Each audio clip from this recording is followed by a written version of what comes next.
શહેરના પાલનપુર પાટિયા વિસ્તારમાં રખડતા શ્વાનોનો ત્રાસ ચિંતાજનક સ્તરે પહોંચી ગયો છે। છેલ્લા 1.5 વર્ષમાં 100 થી વધુ લોકો શ્વાનોના હુમલાનો ભોગ બન્યા હોવાનું સ્થાનિકોએ જણાવ્યું છે। હાલત એટલી ગંભીર છે કે સોસાયટીમાં કામવાળી મહિલાઓ કે બહારથી આવતા મહેમાનો પણ ઘરમાં પ્રવેશતા ડરે છે।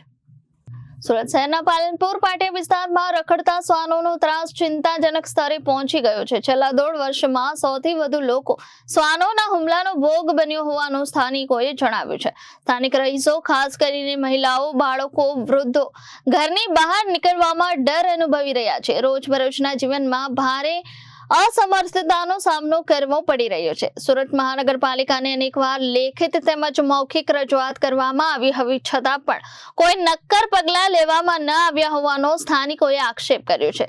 સોસાયટીના ગેટ બહાર રહીશોએ પોસ્ટરો સાથે પાલિકા વિરોધી સૂત્રોચ્ચાર કર્યા હતા। તેઓએ માંગ કરી છે કે રખડતા શ્વાનોને પકડવા માટે તાત્કાલિક પગલાં લેવામાં આવે। મારું નામ રમેશભાઈ પટેલ છે। હું બાલાજી કૃપા ગેટ નંબર 3 માં B64 નંબરમાં રહું છું। અમારી એવી સમસ્યા છે કે જેની વારંવાર રજૂઆત કરવા છતાં પણ એનું કોઈ નિરાકરણ આવ્યું નથી। બાળકો, મહિલાઓ, કર્મચારીઓ, અવરજવર કરનારા અન્ય અને મહેમાનો એક એવા ભયના ઓથારમાંથી આવતા હોય કે જતા હોય છે કે જેને અમે સહન કરી શકતા નથી। આ માટેની અમે અનેક જગ્યાએ રજૂઆત કરી પણ એનું કોઈ પરિણામ અત્યાર સુધી આવ્યું નથી। માત્ર કદી કૂતરાને પકડી જવું અને બીજે દિવસે પાછું યથાસ્થાને છોડી જવું એ સિવાય કશું થતું નથી।